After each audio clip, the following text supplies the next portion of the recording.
They played way better than anyone expected. It was a Cinderella story coming into Charlotte. Everyone, I mean, how can you not root for the international team, right? You got the Aussie and Barcode and the Mexican phenom and tapping buttons teaming up with the top 25 player of all time, Mikwen and Gilkey, rounding out that roster. I mean, how can you not root for this native white team?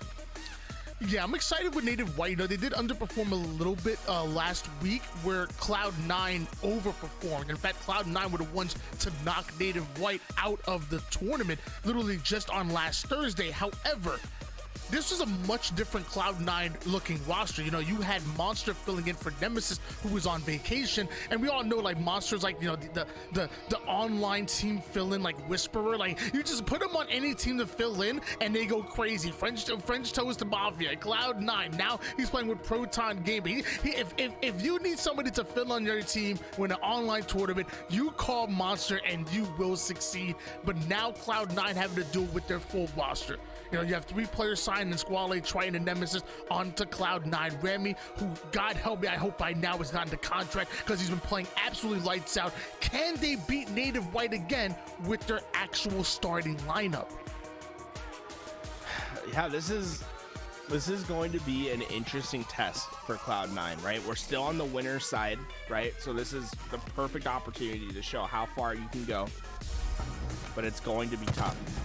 Because this native white roster, when they're hot, man, they can take down just about anyone in this league. And, well, Barcode, he has fans everywhere. This guy can absolutely turn it on at a moment's notice. Watch out for him throughout this entire game. You're right about that. I'm a fan right here. I love Barcode. He always has this, like, jolly smile on him. And whenever I'm around Barcode, I can't help but smile. He's such a good dude. But I will say, I learned one thing about him. He can talk some trash. Don't let that goofy smile fool you. My man is a trash talker on land. He was screaming at that old Believe the Hype roster, and then really letting them know, as native white just absolutely decimated that open bracket, ultimately when it's a pool play. Love the progression out of both of these teams so far in this hill.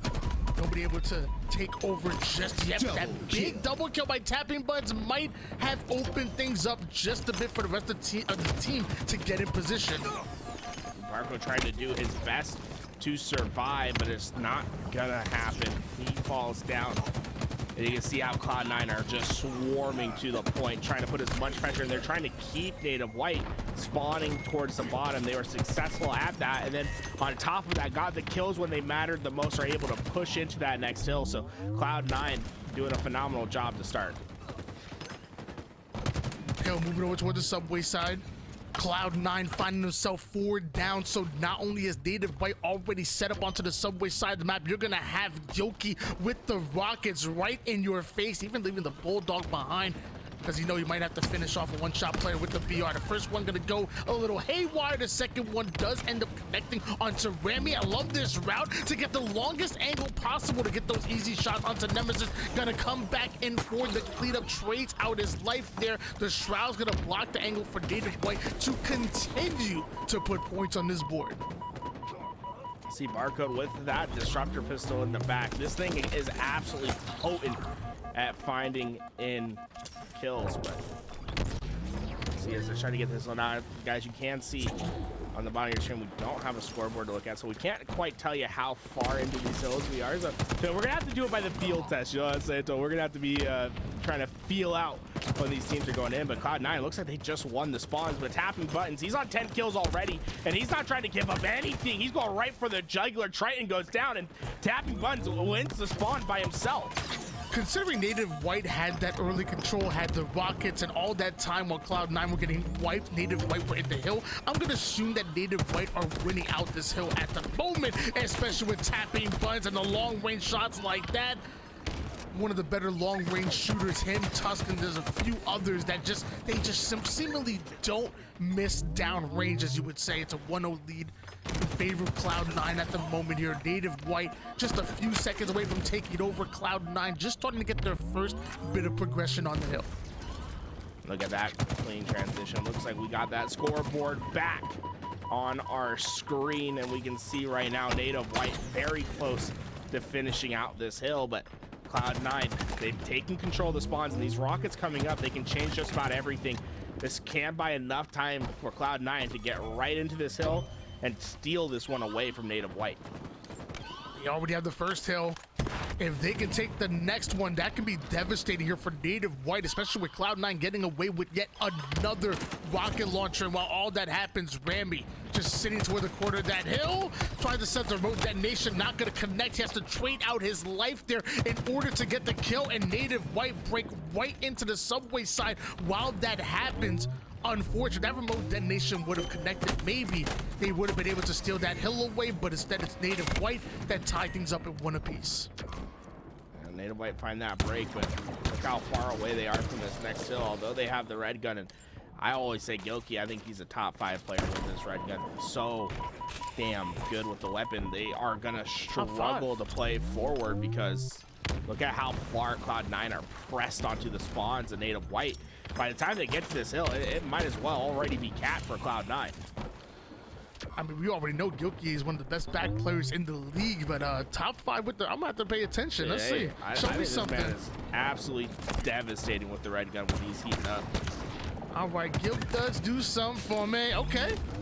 Gonna switch to the BR to finish off that player, but Gilkey's still alive with the red gun. Finally gets to put it to work. Sadly, ends up in a bit of a 1v2 as Cloud9 take their second hill and now already have position moving into the next one, but Squallaye might have bitten off a board he can chew. He's in a 1v2, has the reinforcements coming in, so now they're both gonna get aggressive. Love the collapse out of Cloud9 as he takes the back angle, buys enough time for his teammate to come in, goes in for the flank, and turns a non-advantageous position into an advantageous one. What a play by Squallaye and Cloud9. Yeah, so heads up from Squallaye as well, right? Realizing he had the flank opportunity, was quick with it, didn't leave his teammate out to dry. Now, oftentimes you see flanks like that, the player gets there too late and his teammate dies. No, it's perfect timing from Squallaye, and it was able to get those kills. But in the meantime, Native White have taken over the hill, and Mikwen was able to get those rockets as well. The first one not going to be able to do much damage, and unfortunately, he's not going to be able to keep that hill in Native White's possession as well. Cloud9 swarm. Cloud9 take over this hill, and now we're looking more and more likely to take a 3-1 lead. And a 3-1 lead on Streets King of the Hill, Tony, you might as well call it GG. Yeah, I mean, look at the time, 2 minutes and 48 seconds. That's a weird time. Like, normally I know 2 minutes and 30 seconds teams will like to play Slayer on that third and middle hill. I wonder what Cloud9 gonna do. Like, is it a little bit too much time for them to try to play Slayer? Will they try to play for the time? Well, I guess only time will tell. So far, Cloud9 not in that hill just yet, surrounding it at the moment. And I think they're gonna play the time here. It's gonna be a long 2:30, but it looks like they're electing to play the time. Rammy, he's trying to goad someone into coming into the Shadow Realm. No one gonna take that bait. They go for this hill instead, and you can see Barcode and tapping buttons are the most important players on the lobby right here, right? They have the red gun and they have the spawn control. They need to find a way to break out back C, especially if they want to play this time, because that's where you can get the most damage downrange. But Barcode, he's not going anywhere. He knows exactly what his job is. You're gonna see him sit here and keep the spawn for his team. Yeah, it feels like it's almost impossible for you to hold the team out of that middle hill while playing time if you don't have the C control. Triton obviously aware of that, so he breaks right through. They send multiple members over toward the subway side of the map, and Triton emerges victorious. But rockets aren't coming up, and we do see Native White dangerously close to that, and now both teams gonna be pulled out of their position and fight for a big win. And Barcode with the back-to-back kills, Triton finishing off one. Rockets end up in the hands of one, but he's gonna get the double kill before he's able to fire it off. But 4 down go Cloud9, and the Shroud goes in early, fires off a prediction rocket. I'm not even mad at that. You know, I think Mikwen saw that going very differently in his head. You know what I'm saying? It's like, it's such an interesting idea. Shroud's off the spawn of the opposing team, so they can't get immediate access to the hill. You know, I think you could have maybe put like a Shroud in front of you. I don't know. It's interesting though. I like that idea for Mikwen, and you can see that rocket, it didn't connect. You know, I think he did it for style points. You know, you put the Shroud screen down, Tony, and you throw a rocket through the Shroud screen to get a kill. It's kind of hype. Hey, the way I'm looking at it is, if he hits that, we're calling it a genius play. That's all I'm saying. Yeah, that's true. That's absolutely true. I'm loving the play by him, and he's feeling confident right now, but they're still down 1-3, and they're still trying to capture the hardest hill to capture in Halo Infinite right now. Cloud9 with the shotgun slides right in, has to trade out his life there, but still doing a great job of holding down to the seaside. Looks like Triton from long range with that Stalker rifle gonna pick up one. Gilkey tries to sneak his way in. He's gonna be spotted and dealt with, disrupted, and taken down. And we'll start it off at 2 minutes and 48 seconds with this hill. Look at how much time has been drained. You do see some progression for native white so far, but it's going to be tough. Even if they take this middle hill, they still have to take the B street side in order to tie it up.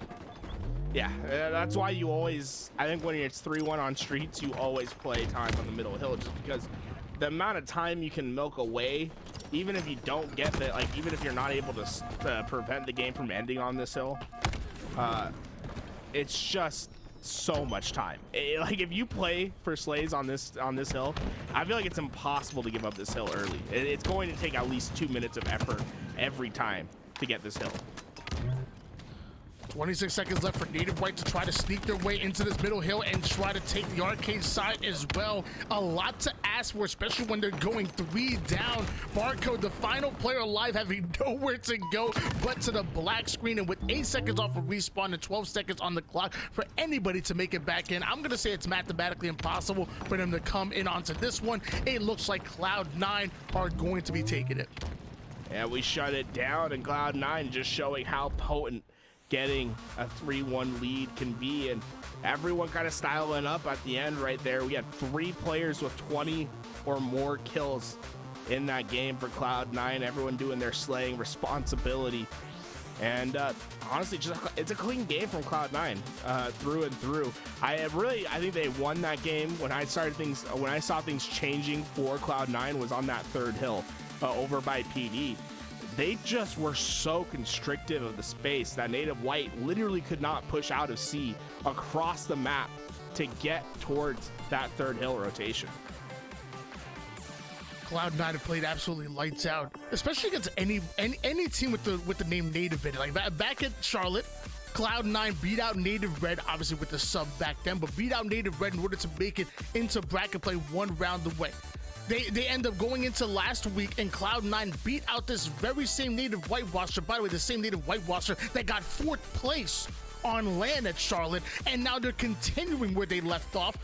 1-0 so far against native white at the moment. Cloud9 looking so good. Can they keep that same energy going into Live Fire Slayer though? This Cloud9 team has been playing so well online. It's been really fun to see how well they've played throughout the last couple weeks, because I think a lot of players discount this team early on. I think I'll say that I'm probably a player that, or a person that just discounts this team a little bit earlier than I probably should. And they've constantly shown that you should consistently keep these guys on your radar. They can take games, they can take matches on teams that you would never expect. Yeah, man, I was actually really big on this roster, so I'm gonna give myself a little pat on this back. I was actually really big on this roster in the preseason, and I will say that going into Charlotte, I think they still even left a little bit on the table. Like I'm not mad, because they obviously made out an open bracket, which was the toughest open bracket that we've seen, even tougher than what season 1 was, which was a gauntlet. I'm not mad at they weren't able to hit those heights that I expected them to do in pool play, because it was a tough matchup for them. But I still feel like every single one of their matchups could have went either way. We're talking about like 1 or 2 mistakes away from them stealing away those games, and that's what I want. That's what I want to see them clean up, and going into scrims, going into practice, and just fine tuning just a little bit. We're seeing a very dangerous Cloud9 roster, and I feel like they still haven't peaked just yet. Hey Tony, I just got word. Cloud9, they beat Native Red to get here. Yeah, what was Native Red's finishing result last week? 1-6-7 first. Oh, number 1. Oh, so they beat last week's champions and went in round 4. Or we're in round 3? Yeah, they did it in a game 5, a 3-2 in favor of Cloud9. I didn't even see that. What? Yo, I'm telling you, if your name is Native, get out of Cloud9's way. They just beat up on your big brother, White. They about to beat Native Pink, the combination of red and white. They're already in Deranged Native's DM saying, hey, I'm taking on your entire team. Get another roster. We'll come through them. Cloud9 looking to be the spoiler of Native's dreams in the winner side of today's tournament. Just 2 more games and Native White already to a rocky start. Players going down left and right. Overshielding up in about 5 seconds. Cloud9 well positioned to play for it, but Mikwen has the heat wave and the shroud screen, but the sniper just hits a little bit harder. And what's crazy to me, I have Nemassist, one of the best snipers in the game here, with not only that sniper rifle in hands, but the overshield as well. Native White definitely don't want to see this, especially when you're already fighting an uphill battle, down by 4 kills, getting trapped over toward the green side. Nemassist flying in, looking for a target. The problem is his teammates are killing the ones off of spawn. The other ones are escaping the A side. Finally, he finds a target to take down, but now he has 3 more to work on. That's gonna be a double kill, almost connecting on the triple kill. Somehow Nemassist stays alive long enough to get the killing spree there, and the rest of Cloud9 should be able to deal with Barcode. Besides, that probably was kill that probably shouldn't have happened. I mean, hey, sometimes you see a guy go through a corner, you're like, I think he's gonna go for something crazy right here, and it's not instantly that come to fruition. Only 1 bullet left in the sniper, and Squallaye looking for a head to take. Cloud9, and they can just keep this momentum forward. I mean, they won game 1 convincingly, and so far they've been doing a great job at keeping a lead on the score.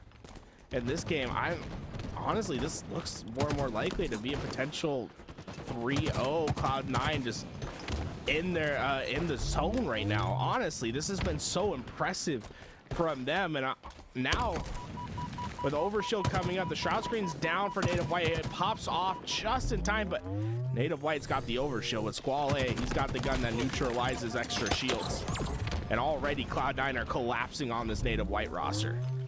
This is one of the reasons why I try to preach having like a nice, gaming and life balance. Let's step outside, touch some grass, go on vacation like Nemassist did, because you come back from vacation and you come back flying. 7-3, and assist to go along with it. Going up against the number 4 seeded Native White right now is Cloud9, having a 6-kill lead and looking good. As I say that, Native White started to bounce back just a bit, tapping buttons, clearing out that green side by himself, and now moving right over to the Charlie side. Sniper rifle coming up, and we know how important this weapon is. And Buttons has all these players lining up for him, and he's ready to take on the challenge. First one goes down, but Triton, he's gonna come before the shields return.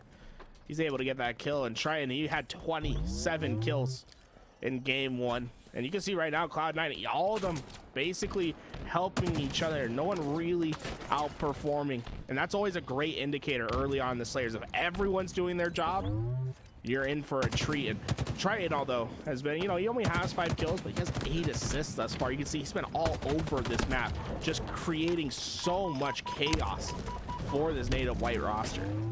The entire roster of Native White have 10 assists as a unit, and Triton by himself has 8 at the moment. Even 5 kills to go along with that 5 deaths, so not a bad stat line coming out of Triton. I thought we were about to see some greatness with Barcode. He's about to hit a crazy 360 no-scope, but luckily Cloud9 slow him down just a little bit, get that sniper rifle out of his hands, continue to put in the work. Overshield is coming up in just 4 seconds. Triton seemingly ready for it, but there's going to be 2 members of Native White that have a positioning on it, already melting Triton before being able to snatch it up, and now the one-shot Triton might try to dive for it, ends up going down. Nope. He steals it. Tony, he was basically red barred at the back. A shaky shot, and it could be devastating for Native White. They're able to get a couple kills, but Triton, he's trailing behind, and they give him enough time. He's going to absolutely put some players on respawn screens. Still has plenty of overshield to work with as he flies into the front lines. 7-kill lead here, trying somehow finding that back smack and that sticky grenade. He throws one, and the second one is going to connect, tapping Buns down to about half shield because of that first plasma. So trying to continue to get aggressive, and Squallaye from across the map going to clean that up. That gives Cloud9 enough time to get in position and start to work on these spawning players here. Barcode getting shredded left and right. 3 members of Native White having to focus up on just one so they could break out of that green side setup, but the damage has been done. Cloud9 just 15 kills away from going up 2-0 in the series. Everyone's trying to listen for anyone coming by. It's going to be able to find this engagement with Squallaye. Gets a kill, and this is something that we're going to see more and more often with the Shroud screen, is not necessarily using it to find overshield or to get a power weapon, but sometimes when you're one shot, you need to get away. That Shroud screen can be powerful into making sure you stay alive, but Triton knew exactly where he was going to go, stayed that way, and now look at this, the bandit rifle making its appearance. 3 heavy shots hit Barcode. Gilkey's not safe either. Triton feeling real calm. You can see why he has so many assists, Tony. He's getting right into the face of everyone. That he is. He's opening up so many angles for the rest of his team while they're focused on Triton. The rest of the team are just getting in position to either support him or to get a flank off, and it's working off so well. Tapping buttons, trying to do everything he can to stay alive, but nothing working in Native White's favor. They go 3 down. Gilkey somehow deals with the final player that was in position for that overshield, but he still has to slay out. There's multiple members that are gonna try to stop him from getting it. So it looks like Rammy the first one to go down. Gilkey now stealing away the sniper rifle. If they're gonna come back in this game, it has to be on the backs of the S7 sniper. This game's certainly not over yet. And Gilkey might have just transferred everything into their possession, but it's a well-timed flank from Squallaye. We've seen it time and time again. He has been so vital to this Cloud9 roster. Although he doesn't have the best stats right now, he might have just gotten the biggest kill of the game. Right when Native White were starting to heat on up, he gets behind the most important player, gets kill after kill. A double to end it. Squallaye saves the game for Cloud9. Big plays by Triton with 11 kills and 13 assists, but also welcome back Nemassist. 16 kills, only died 8 times. That's a 2.0 KD without even factoring the assist he was able to put on the board. And Cloud9 looking so polished, looking so determined and motivated right now. You're talking about, again, the number 4 seed from Charlotte in Native White. This is not an easy matchup for them, but Cloud9 making it look easy. Yeah, I mean, everyone does their job too, and it's phenomenal to watch. Nemassist slaying out for his team, 16-8 throughout that game, but everyone doing their job, everyone breaking that double digits, and 13 assists from Triton. I always find that to be so impressive when someone's that involved. And then Rammy wasn't far behind there as well, almost reaching double-digit assists for his team at 9. And obviously we saw those important flanks from Squallaye. It really felt like Cloud9 was working as a unit where everyone had a different job on the assembly line, but when you put them all together, that's how you make a fantastic product. They're able to get that second game through, and now looking more and more likely to sweep Native White and both Native teams out of the winner's bracket. What might be their third and might be the final map here in the winner's bracket for Native White. It's going to be Recharge, but it is going to be Strongholds. And I will say, I really like Cloud9 and King of the Hill. I like them in Slayer as well. In Strongholds, I think that might be one of their weaker game types. So Native White have to wake up. They have to come in. They have to come in swinging if they want to try have any chance to pull off this reverse sweep. They always say, every reverse sweep starts with that game 3 win. Native White, do you have it in you?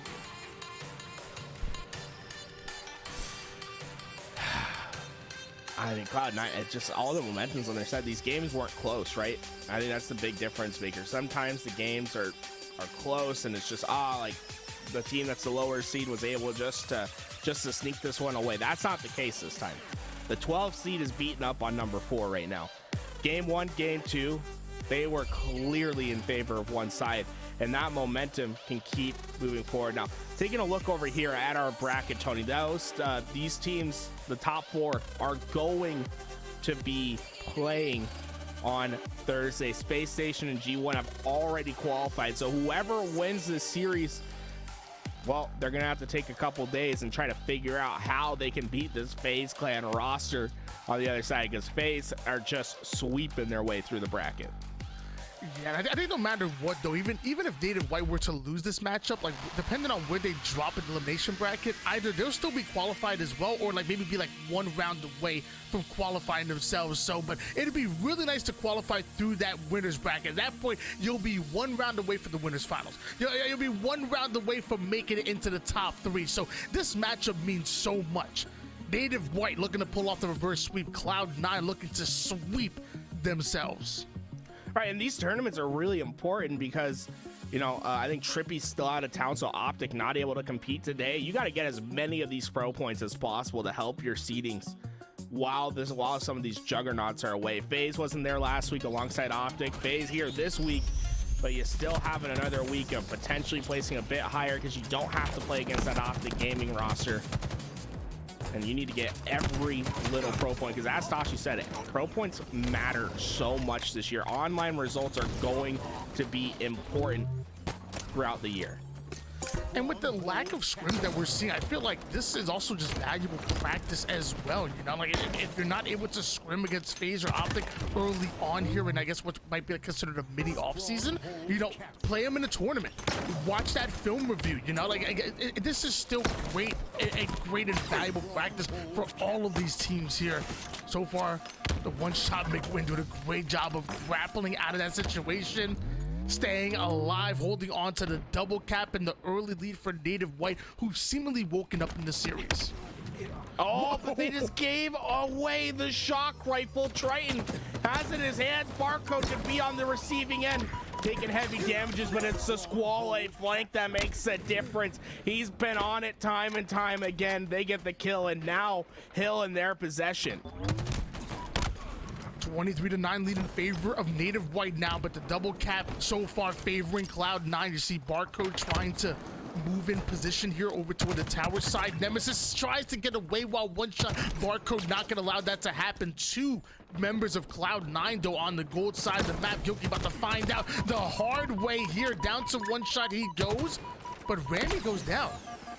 Squallaye, who had a teammate here onto the gold side, ends up being left on an island and isolated, and just like that, Cloud9 get wiped. Great plays by Barcode. He got this double kill, and it was that nade that landed by Squallaye's feet that gets the kill. With camouflage coming up, it looks like Native White has the better position at the moment, and I believe it is Gilkey that was able to get that on his body. Tapping goes down, but Native White looked to be able to get away with that camouflage. Actually, I believe it might have been Mikwen who went down, so they might have been able to trade out that camouflage just in time. But these hills looking more and more likely to head over to Native White. Tapping tried to stay alive, but there we go. Cloud9 able to get control of A. B never swapped hands, so Cloud9 scoring now. Cloud9 with the 1-3 down, and Gilkey was doing a great job of playing his life over toward the Bravo side. I thought he might have been able to steal it away, but the rest of Cloud9 spawn up and deal with Gilkey, and Bravo never changes hands. Native White could quickly adapt, moving over to one of the perimeter bases. Now we have an AC setup coming out of Native White, and Cloud9 still having to push forward. Rammy looking to find pressure immediately on this hill, and Barcode didn't stand a chance. Caught mid-clamber, the nade punches, and Mikwen tries to recover, but he has a shock rifle that lights him right on up, and Triton's not done shooting the pad, trying to get as much of this damage downrange. And this is a dangerous spawn. What do you have, Triton looking right at you? Killing spree for Triton. And oh, Mikwen, you are one step away from getting your head ripped off. Triton with the shock rifle, so dangerous. You already saw one perfect kill, but something tells me there's more where that came from. Mikwen somehow able to break out towards the mid-bridge side. Triton down to one shot, not able to escape. Barcode steals it away, but the Nemassist with the cleanup kill. So 2 down for each of the members. These next kills going to be so important, and of course it's Nemassist taking the 1v1 shot, putting Native White 3 down, and now they're going to work on the Bravo and Charlie setup. Honestly, a huge hill grab at B for Native White. It keeps trip cap pressure off the radar for now, but they have to be able to find some follow-up kills, and so far Cloud9 are just resilient. And Nemassist looks to get the camouflage away, but just can't quite line it up. Camouflage still goes into the favor of Cloud9, but it costs some mighty resources as Gilkey's able to track down Triton. The back smack as he's a one-man army trying to keep Cloud9 at bay. There's two more players coming for the Gilkey action. They're gonna both go down to one shot, but the job's done. Tapping buttons is trying to stay on the stiff defenses of A. And he's able to work with Mikwen. Great job by these guys. Cloud9 may have the lead here, but Native White fighting back. Loving everything I'm seeing here, but of course Squallaye with that camouflage trying to make some waves. Looks like he's gonna run out, and down to one shot he goes. Triton somehow able to pick up the kill onto Barcode, onto the gold side, goes down to one shot himself, is able to do a bit of damage onto Mikwen. It might just be enough damage for Nemassist to win out his battle, and it is. So Nemassist steals away Bravo, and looks like they're working on Alpha as well. The problem for Native White is they haven't been able to have the presence on the map. You usually want to have players a little bit more separated, able to cover more of this map. Instead, they're constantly coming off respawn and having to fight over a home base. And it can get exhausting when you're not able to play on the offense, where it's constantly defensive, reactive Halo, and you keep seeing that scoreline get further and further away from you. Gilkey needs to change everything now. Tapping buttons is giving him a distraction over by Needles. There's no one on this cross, but Gilkey able to find that first pick with Mikwen, but Nemassist answered with two of his own, and Nemassist got right into the back of enemy lines and got the most important kills of the game. That's going to keep Gilkey at top tower and prevent Native White from pushing forward anytime soon. And Nemassist, he has ideas of trying to find a player at long haul before he can get away. Is going to get that trade with camouflage coming up. Native White's chance to break is now. Gilkey chase away the bottom A player. That's going to be Squallaye, able to get the kill, and even has some reinforcements in Mikwen not too far away. Tapping Buns gets away with that camouflage, and this is going to be huge for Native White. Tapping Buns tells Mikwen to push up, let him finish it off with the camouflage. He's not going to take any damage whatsoever. So a great bait and switch and a great play coming out of Native White, going to net them a triple cap because of it. And they're continuing to punish Cloud9. Squallaye, the first one to die off a spawn. And if they're dying staggeringly like this, Cloud9 will never gain the numbers to break through Native White. Yeah, smart play by Tapping Buttons. Just hide, lay in wait, knowing that the spawns were going to come from behind. And trip caps can neutralize games so fast, right? A huge deficit that is just chipping away. And suddenly all that work Cloud9 has done has disappeared.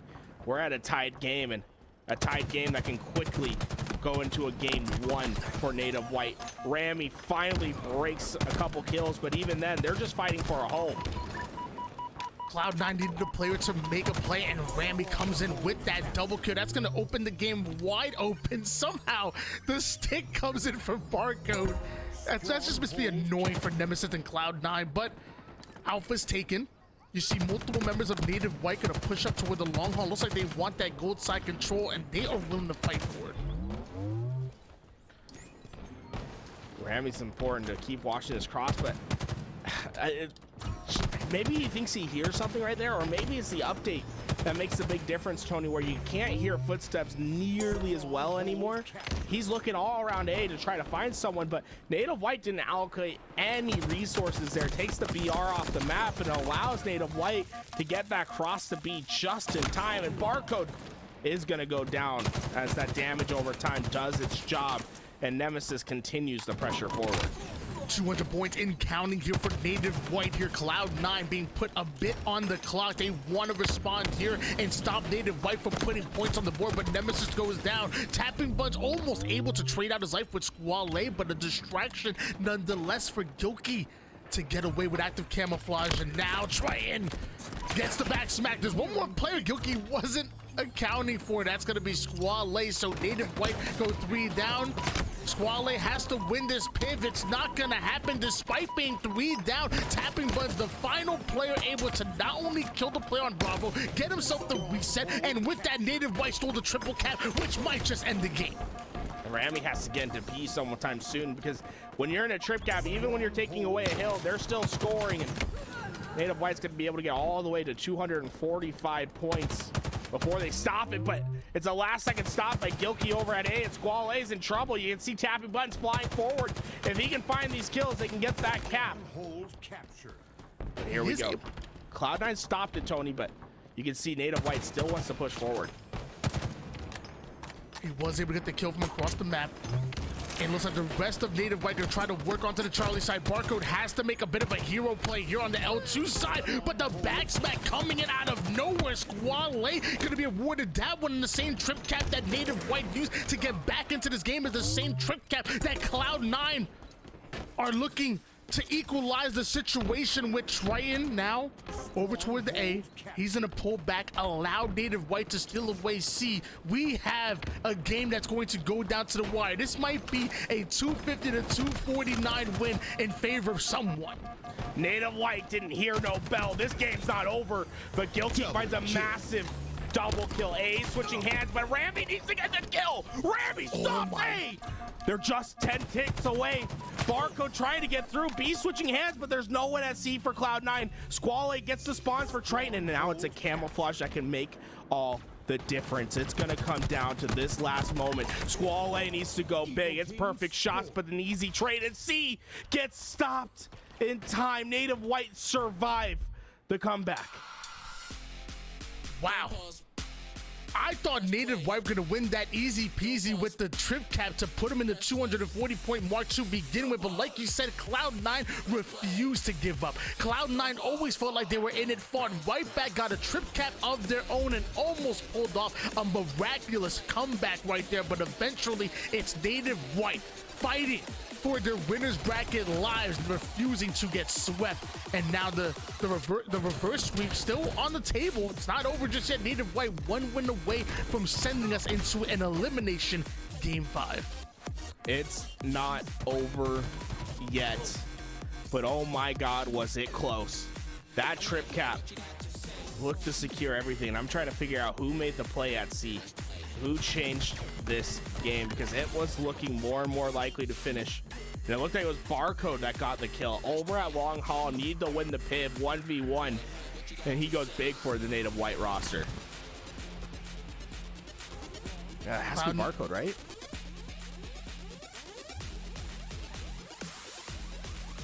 Cloud9, they played well throughout the first 2 games, and even well towards this end game. As I was like, Squallaye was just looking around, like, I gotta find somebody here. There we go. Finds the pick he was looking for. It just wasn't enough. I didn't need a little bit more out of him from there, and I love this play. So he was lining up that stronghold pad right there to try to get a bit of the chain reaction in case anybody was able to anybody was able to slide it over toward the C side. So it was just heads up play all around. Yeah, and honestly, so impressive from both of these teams, right?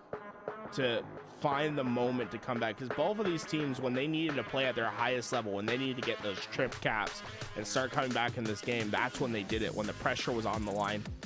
And honestly, impressed by both these rosters, but you have to put all that away, and it's about the time to focus up on your game 4, because we're going to flag on Aquarius. Native White need to complete a reverse sweep if they want to get this job done. And so far, they've been clearly on the back foot throughout this series, able to survive an onslaught at the end of game 3. But their match, their winner side tournament, still on the line.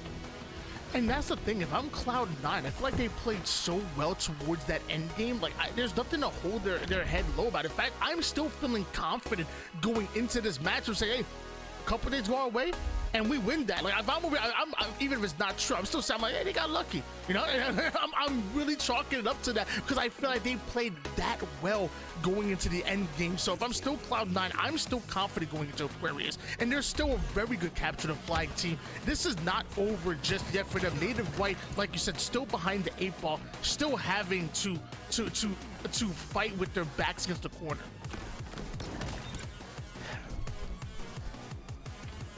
How do you, it's like, who do you rely on for both these teams to get yourself righted? You know, how to get the ship back on its path?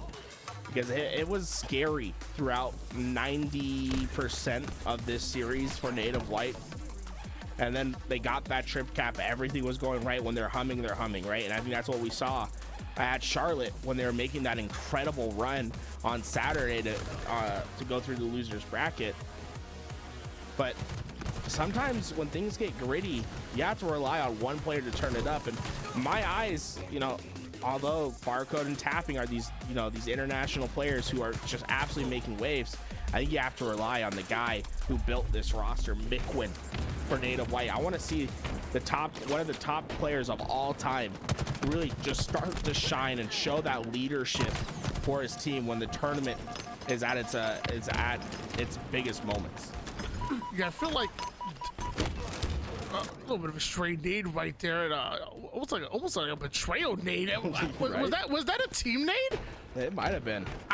I think it might have been a team nade, but yeah, I'm right along with you. I think Barcode is, as far as where his vocal leadership lies, just like in place to like keep the vibes up.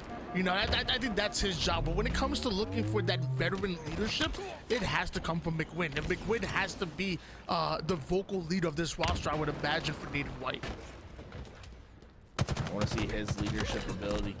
I want to see him lead the charge for his team. But right now, Barcode's been an absolute terror. 4 kills for him.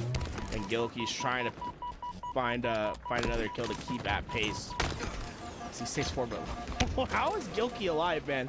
He is dodging left and right, and there he goes. Finally, some damage going down. No, Gilkey got his shields back, and he's right back into the action. Takes on the 1v2 with tapping buttons, though. He'll clean up all that damage, ready to take on the world as he looks to get a double kill and the flag away for his team. Tapping Button says thank you to the rest of his team for getting him that easy double kill. He said to reward you guys, I'm going to start this flag and get it toward the car side of the map. But 3 down go Cloud9. One player to watch this flag, and they're not going to turn the corner. They're actually go straight towards utility side here. They must be feeling the pressure going towards mid and going for a bit of a safer route. It's going to net positive for them. That's a 1-0 start coming out of Native White. Yeah, just impressive how they're able to keep that flag alive. Gilkey staying alive for so long, making a big difference. But what's the follow-up for Cloud9, right? They get this camouflage, they get it away on Rammy's body, but they're not winning the gunfights at the back of this base. It's a strong defensive play from Native White, and now Rammy's in trouble with this camouflage, but Tapping Buttons just looks at the wrong corner. Rammy stays alive for a bit longer, but he just hasn't gotten really any kills to make an impact with this thing. Keeping the camouflage out of his opponent's hands is one way to play it, and finally gets that back smack on the Tapping Button and even finds the weak Gilkey. That thrust is going to be enough to keep him alive, while Squallaye across the map gets himself a huge kill. And just like that, the flag being started towards the mid-map. 3 down for Native White. Nobody in position to get a clean kill onto that flag run, except for Tapping Buttons. It looks like they're able to deal with them, so that flag going to be relayed forward, and this should be a tied up game at 1 apiece after that cap goes through. Yeah, Gilkey's playing very forward right now, and you can see how Cloud9, they're starting to heavily favor the P side, but Gilkey able to find the eye of the needle, punches in that kill, and now there's no one really here to stop him on the car side. As he gets closer to this flag, he's going to be able to pull it out of the base before he's taken down, and the rest of Native White are going to start to surge forward and play for this flag. Yeah, I feel like Gilkey wanted to like turn and challenge Triton, but it was like almost just like outside of his sensitivity range. Like I feel like he just plays a little bit too slow to be able to go in for that challenge. And starting the flag wasn't a bad play for Native White either. Now it's either used as distraction or bait, forcing Cloud9 to slow things down and go for that reset. And if they would have won some of those slays, it would have been relayed forward, just like you saw Cloud9 do earlier. So not a bad pull before going down whatsoever. Sadly, not working exactly what they want to. And while all that happens, looks like Cloud9 are able to run another flag past the 50% portion of the map.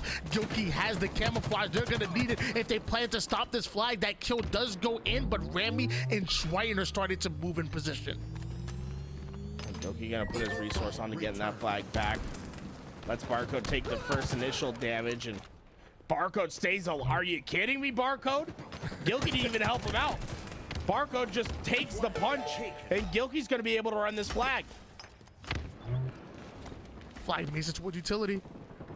Mikwen making sure that base is cleared out. He is gonna stare down the barrel with two different players, and it looks like he's able to get that team shot onto Rammy to secure the kill. With that, Cloud9 end up going 3 down. Triton still feel confident enough to play over towards the mid-map, even through a grenade. Goes in for the challenge onto Barcode, tries to do everything he can to stop this flag from going through, but eventually he does end up going down. This flag is gonna make it towards utility side, and it looks like that capture is in. It's a 2-1 lead for Native White.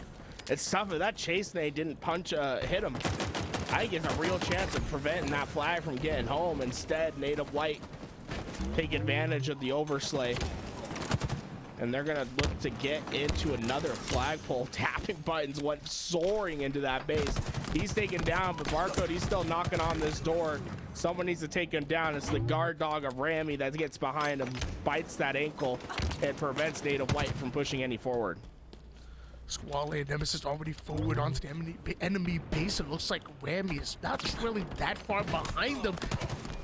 The back shots do come in, so he's aware that there's multiple players in Native White, either over the P side or even over towards his base.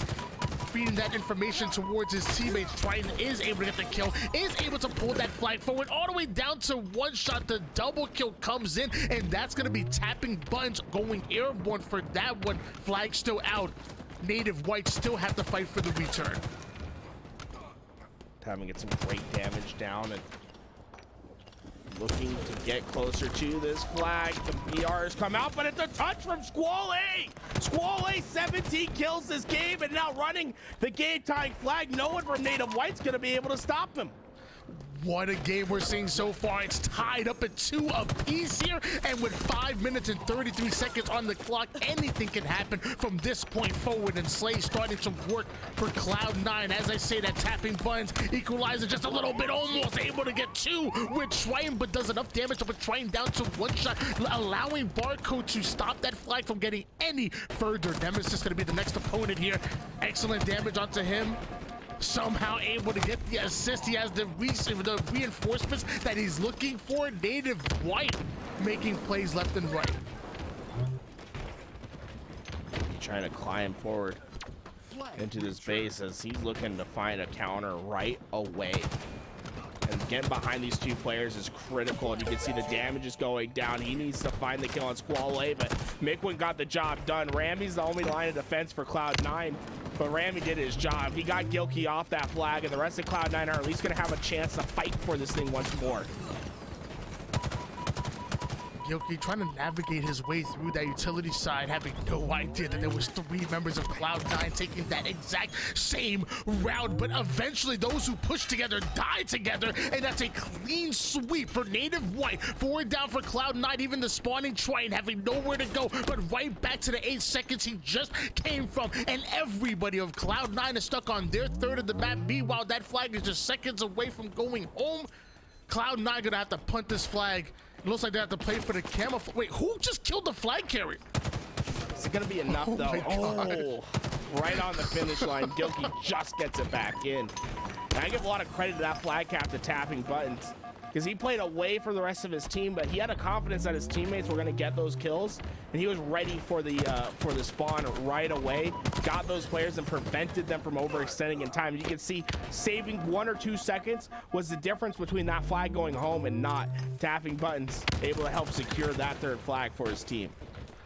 And I might have missed it, but a camouflage did come up, and I'm not sure who was able to get their hands on it here. I know it's not Gilkey, I know it's not Squallaye. Rammy with the flank and the dynamo grenade. 3 down for Cloud9. Native White gonna use that as an opportunity to get aggressive, clearing out their base, turning the defense into offense. Triton thought he had a 1v1, end up turning into a 1v3. Native White with the teamwork, even the members across the map always having their reticles trained on each other. Rammy's down to 1 shot. He's not going to be able to go anywhere. Triton off a spawn. Might be able to stop Gilkey from pulling this flag. Early damage is in. Triton takes him down, but he's going to go down as well. Tapping buttons might be able to at least start this flagpole for Native White. Ooh, a little left-right Nemassist gets the perfect kill, but Barcode's there to find the immediate trade. And now what really is important is who can leak forward without being taken out, right? Who can get into the opposing base while staying alive and allowing their team to play forward. And so far, you're starting to see players take lower routes, trying to find a way to break in. But players like Squallaye are just so aware, right? Staying in that middle lane, trying to ensure that no one gets past where they need them. Squallaye finally taken out, not before putting 23 kills on the board. One of the more accurate players that we have in the HCS. Mikwen getting a little froggy with it. Eventually, Nemassist is able to take him down, and now Triton along with Cloud9. They're just looking for one more kill. One more kill will allow them to push comfortably forward. Squallaye with the check nade.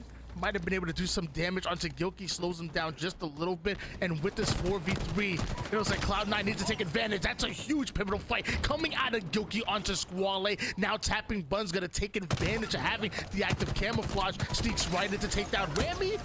Feeling confident to challenge. Triton doesn't know that he even has help over towards the car side. Big damage coming in for Nemassist to take down that camouflage player. Time's running out for Cloud9. They have to start playing forward. They might have to get a little bit desperate, play a bit faster than they're used to. And I don't know who was at the shock nades right there. I guess it was Triton, but they just left their teammate to hang. Double kill. Barcode, you can't let Barcode get a 1v1 fight. He's at 32 kills plus 12 in this game. You let your teammate play a one-on-one against Barcode, it's going Barcode's way. 55 seconds on the clock. Cloud9 must be feeling the pressure at the moment. They need to get a pull just to force the sudden death and hopefully tie things up. The last thing that Cloud9 want to see is a game number 5. And if they keep playing like this, it might just happen. Rammy goes down, not able to take down Barcode. Tapping Buns, getting the spawn over toward the back base. I don't think Nemassist is aware of that, so Nemassist deals with one. Will eventually find the first. Oh no. Good God. Mark the time and date.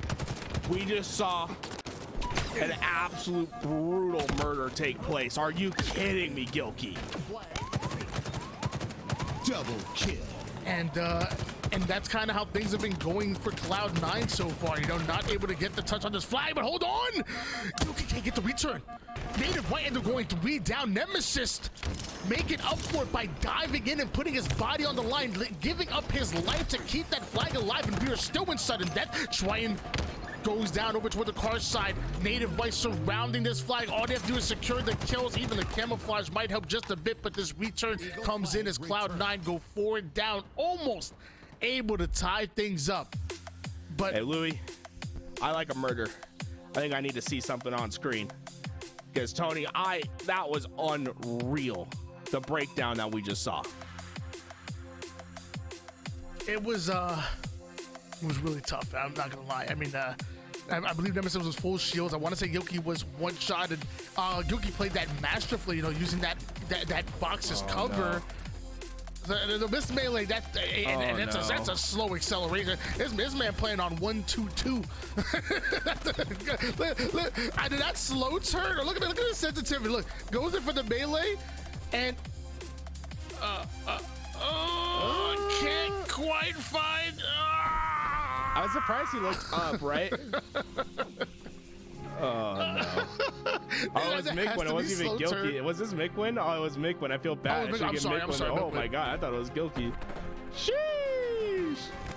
Dude, can we play that like regular speed? I just want to see like how slow is that sensitivity? Look.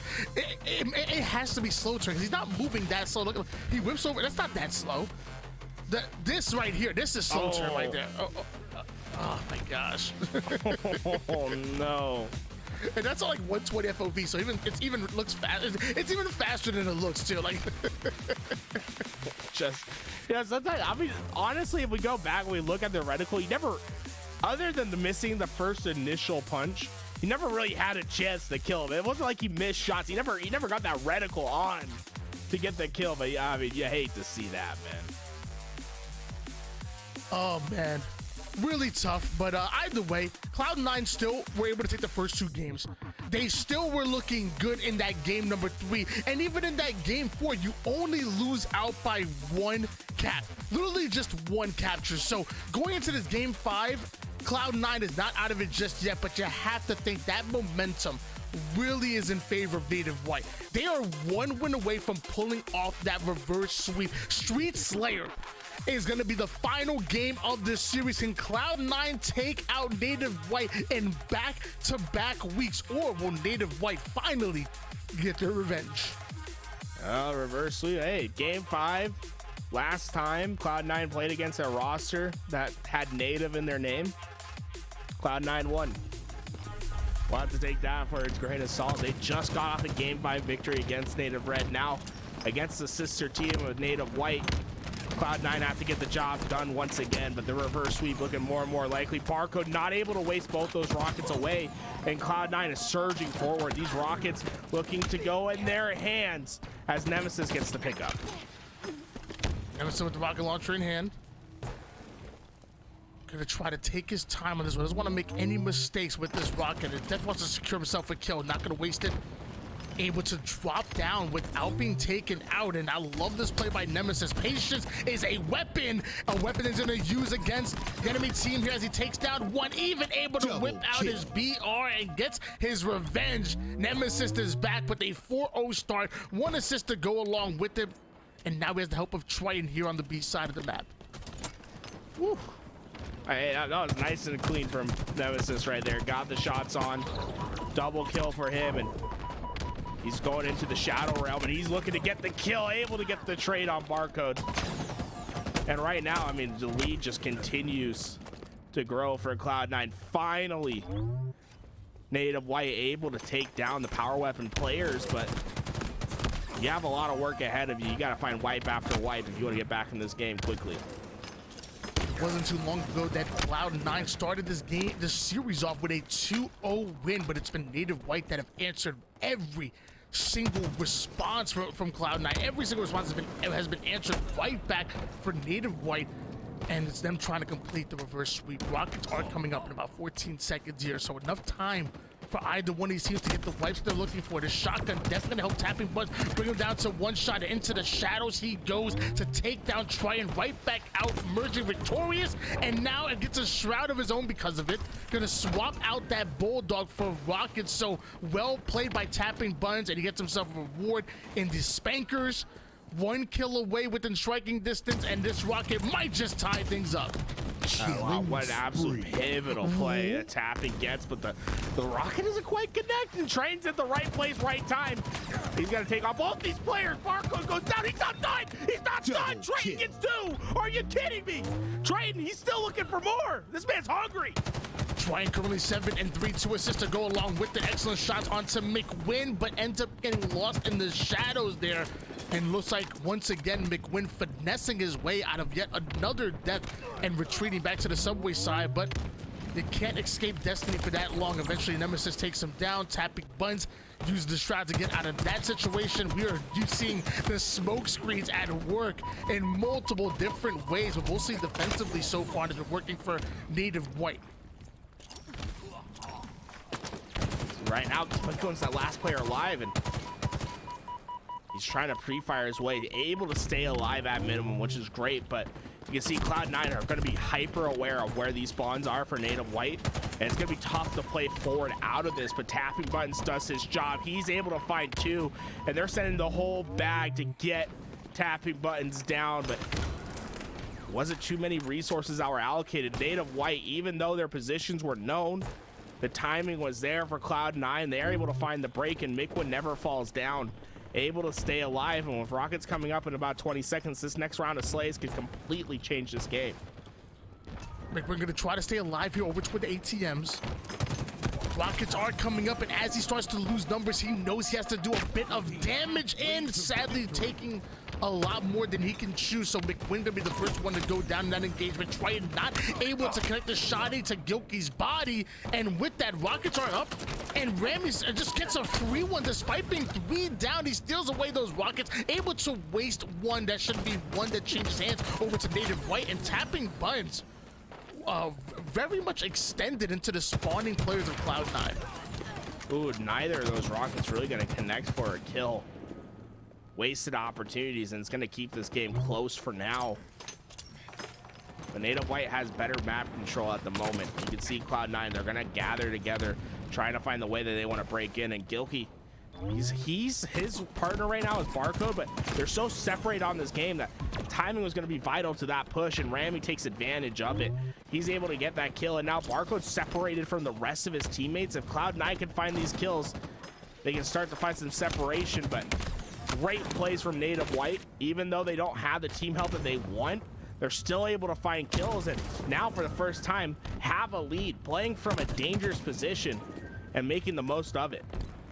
This game has been neck and neck so far throughout the first half, but they say that Slayers don't really start until that 30 kill mark, or Native White having a 1 kill lead so far. And Gilkey, I thought he was gonna stay in that corner, wait for somebody to go past. Instead, goes in for the early challenge to trade out his life over toward the red room. Meanwhile, tapping buns, looking to navigate his way over toward the Charlie side. Couple of warning shots go off across the map. Turns the corner at the wrong time. Nothing working right for tapping buns in that battle. Luckily, the rest of Native White pick up the kills that they were looking for, leaving Nemassist by himself. Despite having the shotgun, he's not going to be able to stay alive. Native White clear out the subway, a 2 kill lead. I mean, that play right there, it might be inconspicuous, but Barcode staying alive might just change this entire game. A swing that Cloud9 was expecting, a kill that they should have counted on, not able to get away with it. And now Shroud Screen goes in the hands of Native White, and with rockets coming up, they're going to have a much better opportunity to fight for this. And you can see Barcode already got away with the big gun. He gets the kill, and Barcode's life just keeps on living.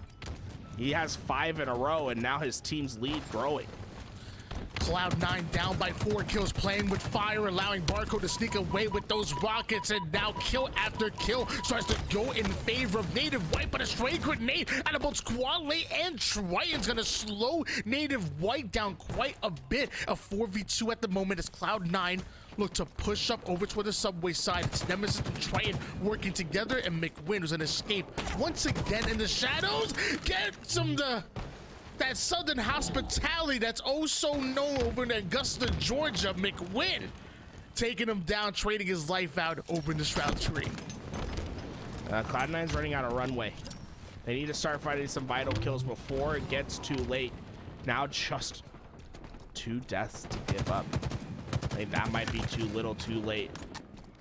How do you get 7 unanswered kills in this tough position? As Native White, all they have to do is find a single trade.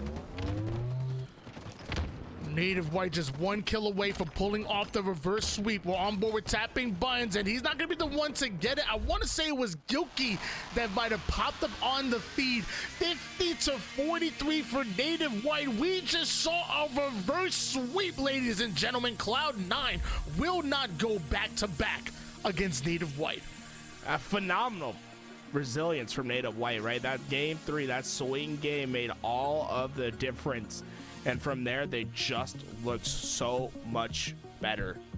Really an impressive display by Native White throughout that entire best of 5. And that's our last match of the winner side. We now know the 4 teams that have qualified for Thursday's continuation is going to be Native White, FaZe, G1, and Space Station Gaming.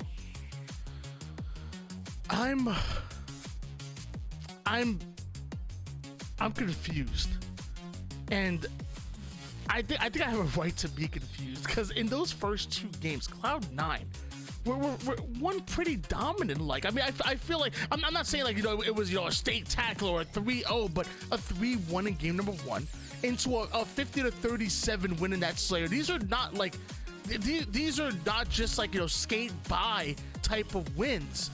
And for them to throw it away like that, I mean, I don't want to take any credit away from Native White, because I thought they played great in that game number 3. But remember, Cloud9 were the ones who got that final trip cap. Feel like that might have ran away with in that game number 3 and pulled off the sweep. Like, I'm very surprised that Cloud9 got outplayed in those final 3 games. You know, congrats to Native White, because that was a fight, and that was a well-deserved one. They definitely belong making it into Championship Thursday. Yeah, I mean, it's a heartbreak for Cloud9, right? It felt like everything was in their favor, but Mikwen, baby, he only wins.